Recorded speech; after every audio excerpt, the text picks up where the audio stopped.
It is something you don't want to imagine or even have to talk to your children about. Unfortunately, though, it is a conversation so many of you are now having to have. Would you know what to do if an active shooter walked into your school? 10 Investigates' Jennifer Titus found out for you, some Bay Area districts do have active shooter drills, while others don't. When it comes to active shooter training, law enforcement agencies prepare often using drills, scenarios to make sure they are ready.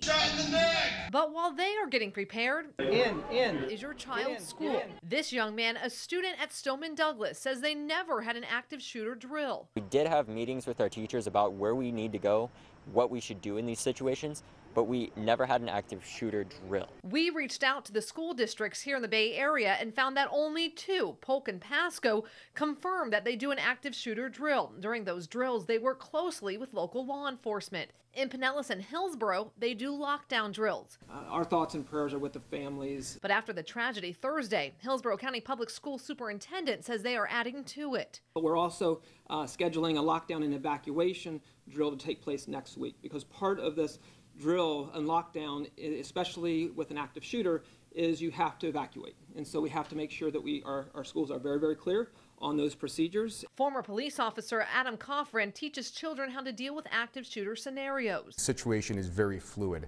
So to say that you have a one-size-fits-all model for a dynamic situation may not be the total solution. And while he says training is important, it may be impossible to keep students 100% safe. And Superintendent Jeff Aiken says they are also accelerating their active shooter training for employees to make sure that all employees are trained by the end of the year, Allison. But this isn't something that kids have to learn at school. This is something that all of you at home, you can have these conversations with your kids. Absolutely. I've been on active training scenarios before, and they always tell me, remember these three things: run, hide, and fight. And it's a conversation you don't want to have with your children, but so many parents are right now. When you think of that fight, think of a classroom, think a backpack, think a chair, a door, anything that will keep you safe in a situation that you just really don't want to think about. A tough conversation, but like you said, it will keep your kids safe. Absolutely. All right, Jen, thanks.